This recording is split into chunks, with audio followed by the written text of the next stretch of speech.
First সেমিস্টারের সকল ছাত্রছাত্রীকে আমার তরফ থেকে স্বাগত জানাই। তোমাদের অনলাইন ক্লাস বেশ কিছুদিন হলো শুরু হয়েছে। আমি নন্দনা বন্দ্যোপাধ্যায়। তোমাদের সিলেবাসে দেখবে 101 বলে একটা শিরোনাম আছে, সেখানে দেখবে প্রাচীন ও মধ্যযুগের বাংলার বিভিন্ন পরিচয়, চর্যাপদ এই অংশটা।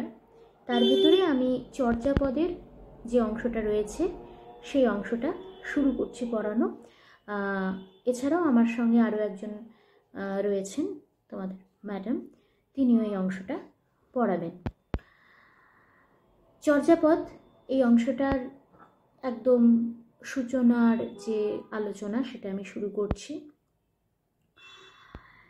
চর্যাপদকে আমরা বলি বাংলা সাহিত্যের আদি নিদর্শন। এর আবিষ্কার সম্বন্ধে যদি আমরা বলতে যাই, আমরা দেখব 19 শতকের শেষ ভাগে রাজা রাজেন্দ্রলাল মিত্র সবথেকে প্রথমে বৌদ্ধ তান্ত্রিক সাহিত্যের যে একটা বিস্তৃত ভাণ্ডার, যে একটা বিচিত্র ভাণ্ডার ছিল, সেগুলো আমাদের সামনে তুলে ধরেছিলেন। ওনার আগে কেউ বৌদ্ধ তান্ত্রিকদের সাহিত্য নিয়ে কিন্তু অতটা গুরুত্বপূর্ণভাবে বিশ্লেষণ করেননি। তো সেক্ষেত্রে একটা খুব গুরুত্বপূর্ণ ছোট প্রশ্ন এর থেকে আমরা পাই বা পেতে পারি যে বৌদ্ধ তান্ত্রিক সাহিত্যের যে প্রথম বিস্তৃত রূপ বা বিচিত্র ভাণ্ডার আমাদের সামনে সর্বপ্রথম খুব পুঙ্খানুপুঙ্খভাবে তুলে ধরার একটা চেষ্টা করেছিলেন বা একটা প্রথম প্রয়াস কার ছিল, এরকম যদি প্রশ্ন থাকে তাহলে তার উত্তর হবে রাজেন্দ্রলাল মিত্র।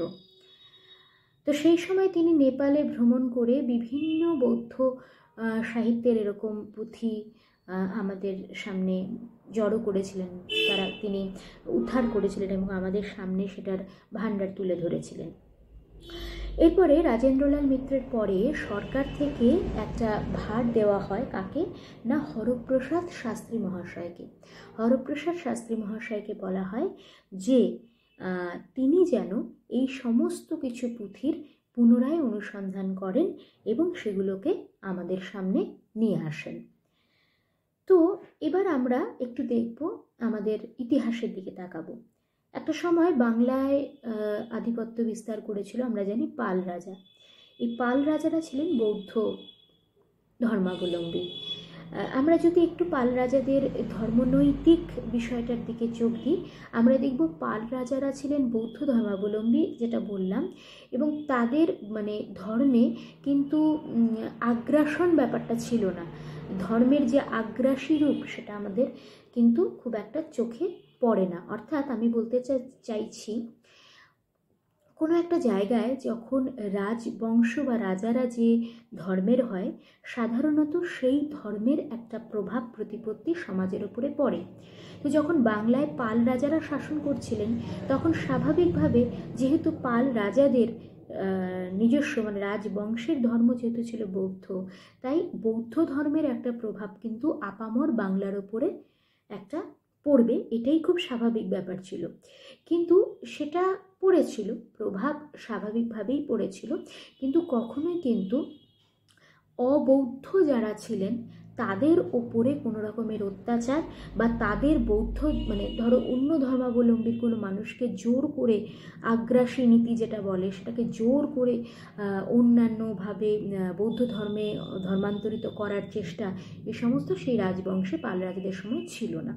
তো এরপরে যখন পাল রাজারা দীর্ঘদিন শাসন করার পরে দেখা গেল সেই রাজাদের পতন ঘটছে, সেই রাজবংশের পতন ঘটছে, এবং সেইখানে আমাদের সামনে তখন আমাদের নেক্সট পরবর্তী যে রাজবংশরা আমাদের এখানে এসে আধিপত্য স্থাপন করলো তারা হচ্ছেন সেন রাজবংশ। এবার আমরা দেখব কি যে পাল রাজবংশ যে কয়দিন ছিল সেই সময় সেই রাজারা ছিলেন যেহেতু বৌদ্ধ, তাই আমাদের বাংলার উপরে একটা বৌদ্ধ ধর্মের প্রভাব পড়েছিল। এবার কোনো একটা ধর্মের সমাজের উপরে প্রভাব পড়ার একটা বিষয় হচ্ছে, তার একটা গুরুত্বপূর্ণ দিক হচ্ছে সাহিত্য। আমরা জানি সাহিত্য হচ্ছে সমাজের দর্পণ, যেটা আমরা বলি যে সাহিত্যিকরা যে গ্রন্থ রচনা করছে বা বিভিন্ন রকমের লেখা লিখছেন, আসলে তো সেগুলো সেই সমাজেরই একটা প্রতিফলন, যেটা লিখিত আকারে আমাদের সামনে তুলে ধরছে। আমরা জানি সাহিত্যকে আমরা বলি সমাজের প্রতিফলন, এই কারণেই তো বলি। তো স্বাভাবিকভাবেই যেটা বললাম যে সেই সময় যেহেতু বৌদ্ধ ধর্মাবলম্বী রাজাদের একটা প্রতিপত্তি ছিল পাল রাজাদের সময়, তখন স্বাভাবিকভাবেই সাহিত্যে কিন্তু প্রচুর বৌদ্ধ লেখক, যারা মানে বৌদ্ধ সাহিত্য রচনা হয়েছিল। এরপরে যখন সেন রাজারা প্রবেশ করলেন, এবং সেই সময়টাকে বলা হয় হিন্দু পুনরুত্থানের যুগ, মানে সেই সময় সেন রাজারা হচ্ছেন হিন্দু ধর্মাবলম্বী। তো স্বাভাবিকভাবেই যখন পাল রাজবংশ থেকে সেন রাজবংশতে আমরা পদার্পণ করছি, বাংলা পদার্পণ করছে, এবং বৌদ্ধ ধর্মাবলম্বী রাজাদের থেকে সেইটা পরিবর্তন হয়ে হিন্দু রাজবংশের স্থাপনা হচ্ছে, মানে রাজাদের যে রাজধর্ম যেটা এতদিন বৌদ্ধ ছিল সেটা হিন্দু হয়ে যাচ্ছে, হিন্দু ধর্ম হয়ে যাচ্ছে। সুতরাং একটা কিন্তু বিস্তর একটা ফারাক, একটা পরিবর্তন, একটা প্রেক্ষাপট পরিবর্তন যেটা বলে সেটা সমাজে ঘটল। এবার হিন্দু পুনরুত্থানের যুগে স্বাভাবিকভাবেই সেই জন্য অনেক বৌদ্ধ সাহিত্যিক, যারা তখন এই যে বৌদ্ধ বিভিন্ন পাল রাজাদের সময় যে বিভিন্ন বৌদ্ধ লেখকরা ছিলেন, তারা বিভিন্ন বৌদ্ধ সাহিত্য রচনা করছিল। তো হিন্দু রাজবংশ যখন সেন রাজবংশে এলো, স্বাভাবিকভাবেই তাদের প্রভাব প্রতিপত্তি কিছুটা কমে গেল, কারণ ধর্মটা পরিবর্তন হয়ে গেল। আমরা তো জানি ভারতবর্ষের ধর্মের যে বিষয়টা সেটা কতটা একটা কি বলবো, মানে খুব প্রতিপত্তি প্রভাব ফেলার মতো একটা দিক। সুতরাং যখনই ধর্মটা পরিবর্তন হয়ে গেল, একদল মানে বৌদ্ধদের থেকে হিন্দু ধর্মে চলে গেল রাজবংশ, তখন বৌদ্ধ লেখকদের কিন্তু প্রভাবটা কমে গেল, তখন হিন্দু লেখকদের প্রভাবটা আবার স্বাভাবিকভাবে বেড়ে গেল। তো সেটা তো চলতেই থাকে। যাই হোক, তো তখন এই হিন্দু পুনরুত্থানের যুগে দেখা গেল বেশ কিছু বৌদ্ধ লেখকরা কিন্তু নেপাল, ভুটান, তিব্বত এই সমস্ত অঞ্চলগুলোতে তাদের সাহিত্যকে নিয়ে তারা চলে গেল। এবার 1907 সাল নাগাদ, যখন 1907 সাল, এই সময় দেখা গেল নেপালের রাজ দরবার থেকে এই যে আমাদের সিলেবাসে যে চর্যাপদ রয়েছে সেই পুঁথিটা আবিষ্কার করা হলো। এবং সেই পুঁথিটা যে শুধুমাত্র সেই পুঁথিটাই আবিষ্কার হয়েছে এমন না, সেই পরবর্তীতে যখন সেটা প্রকাশ হয়েছে তখন সেটার সঙ্গে আরও বেশ কিছু পুঁথি ছিল। যাই হোক, সেটার আলোচনায় পরে যাব। প্রথমে যেটা বলার সেটা হচ্ছে 1907 সালে নেপালের রাজদরবার থেকে চর্যাপদের পুঁথি আবিষ্কৃত হলো। আবিষ্কার করলেন হরপ্রসাদ শাস্ত্রী মহাশয়। এবার এই হরপ্রসাদ শাস্ত্রী মহাশয় যে চর্যাপদের পুঁথিটি আবিষ্কার করলেন, সেই পুঁথিটি এটার থেকে তো একটা গুরুত্বপূর্ণ প্রশ্ন হয়ই যে চর্যাপদের পুঁথিকে আবিষ্কার করেন। উত্তর হবে হরপ্রসাদ শাস্ত্রী মহাশয়। কত সালে আবিষ্কার করেন? না, 1907 সালে আবিষ্কার করেন। এরপরে যেটা প্রকাশের ব্যাপার বলবো, সেখানেও বেশ কিছু প্রশ্ন আসবে যে সালটা, এই যে 1907 সালে যে মানে এই পুঁথিটি আবিষ্কার করলেন হরপ্রসাদ শাস্ত্রী মহাশয়, সেটা তিনি প্রকাশ করেছিলেন কত সালে? না, 1916 সালে। মানে 1907 সালে পুঁথিটা আবিষ্কার করা হয়েছিল, আর 1916 সালে সেটা প্রকাশ করা হয়েছিল। এবং প্রকাশ স্থানটা কোথায় ছিল? না, বঙ্গীয় সাহিত্য পরিষদ। কি নামে প্রকাশ হয়েছিল? না, 1000 বছরের পুরাণ বাংলা ভাষায় বৌদ্ধ গান ও দোহা। তো এটার থেকে বেশ কিছু শর্ট প্রশ্ন হতে পারে। সেটা হচ্ছে চর্যাপদ আবিষ্কারক কে? চর্যাপদ কত সালে আবিষ্কার করা হয়? চর্যাপদ প্রকাশ করা হয় কত সালে? কোথা থেকে প্রকাশ করা হয়? এবং প্রকাশ যখন করা হয় তখন কোন নামে সেই সংকলনটা প্রকাশ করা হয়? এবং এটা মনে রাখতে হবে, এই সংকলনটা কিন্তু শুধুমাত্র চর্যাপদে ছিল সংকলনটাতে তা নয়, তার সঙ্গে কৃষ্ণাচার্যের দোহা, সরহপাতের দোহা এবং ডাকার নব, এই 3টে পুঁথিও কিন্তু তার সঙ্গে ছিল। একত্রিতভাবে 1916 খ্রিস্টাব্দে হরপ্রসাদ শাস্ত্রী মহাশয় বঙ্গীয় সাহিত্য পরিষদ থেকে এই যে সংকলনটা, তার নাম কি? 1000 বছরের পুরাণ বাংলা ভাষায় বৌদ্ধ গান ও দোহা, এটি প্রকাশ করলেন। এটার থেকে অনেক ছোট প্রশ্ন হতে পারে। এরপরে আমরা চর্যাপদ যেহেতু আমাদের সিলেবাসে রয়েছে, এই চর্যাপদের কিছু সামান্য পরিচয় আমরা জেনে নেব। যেমন চর্যাপদের যে পুঁথিটা, সেটা কিসে লেখা ছিল? তখন তো আর আমাদের এরকম পৃষ্ঠা ছিল না, আমরা তো তখন বিভিন্ন রকমের পাতায় লিখতাম।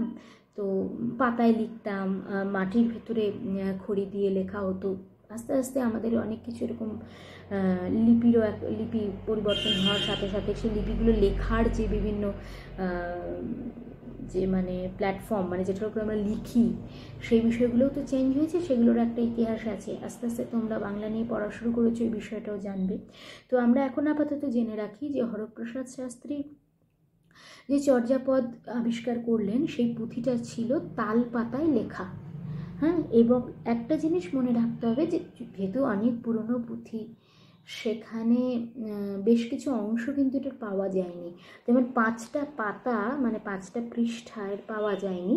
সেই 5টা পৃষ্ঠা কোন কোন নম্বর পৃষ্ঠা না 35, 36, 37, 39 এবং 66, এই 5টা পাতা কিন্তু চর্যাপদে পাওয়া যায়নি। তাহলে ছোট প্রশ্ন আসতে পারে দুটো। এক, হরপ্রসাদ শাস্ত্রী আবিষ্কৃত চর্যার পুঁথি কোন পাতায় লেখা ছিল? তোমাদের উত্তর হবে তাল পাতা।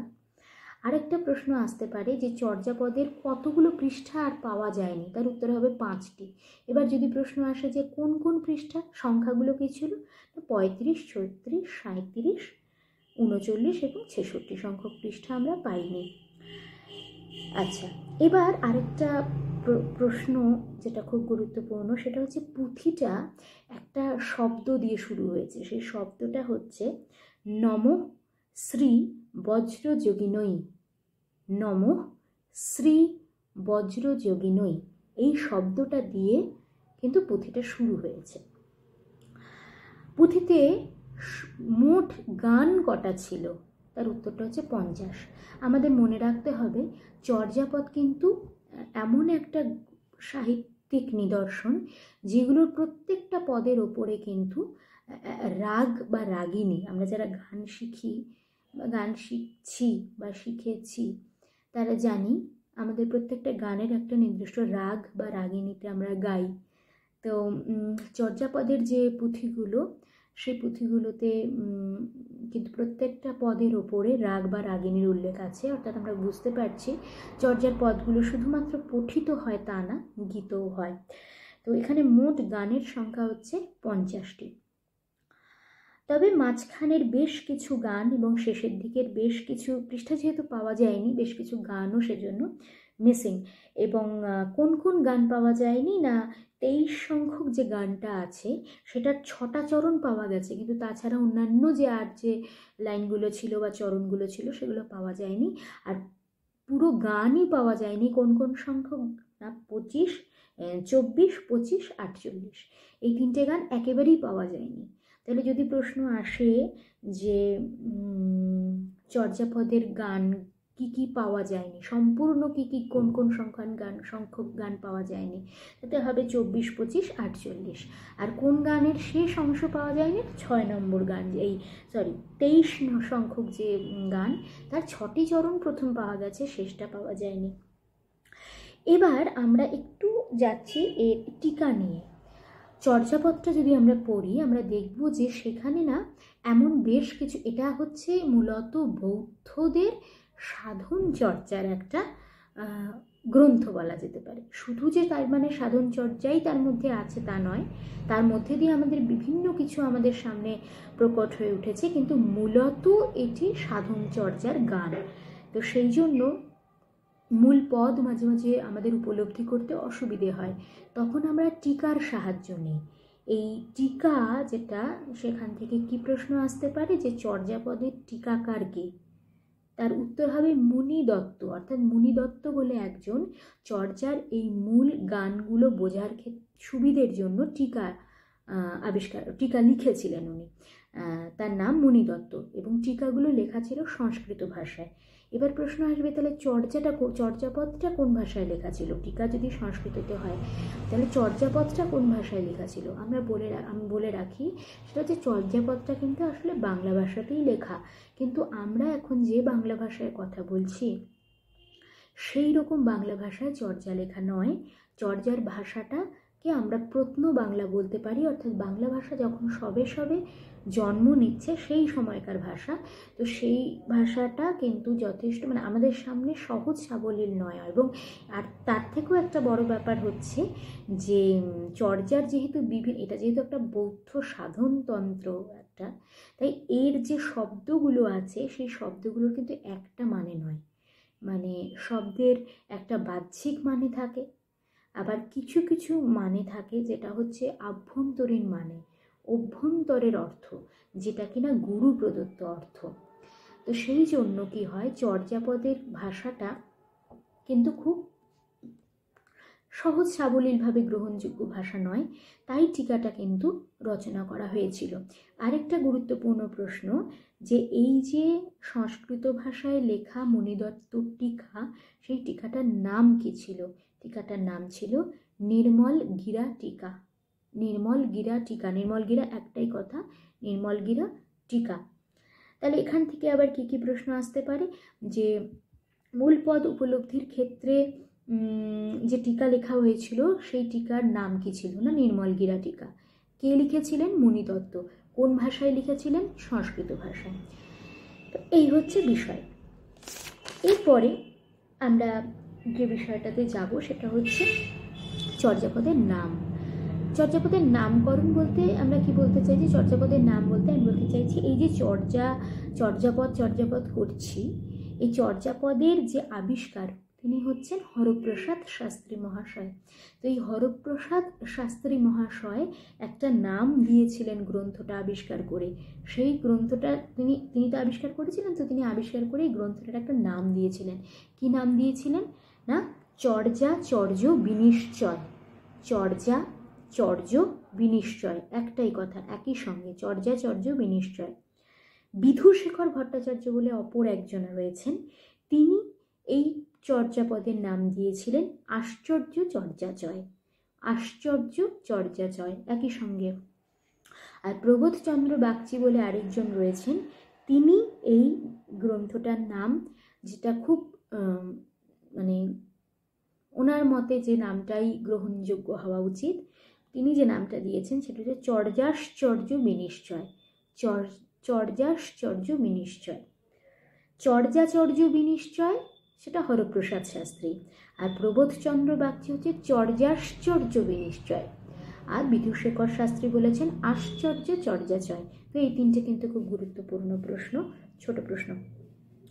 এরপরে আমরা দেখব যে পুঁথিটাকে নিয়ে, পুঁথিটা কখন রচনা করা হয়েছে সেটা নিয়ে বেশ পণ্ডিতদের ভেতরে মতভেদ আছে। বিভিন্ন পণ্ডিতরা বিভিন্ন কথা বলেছেন।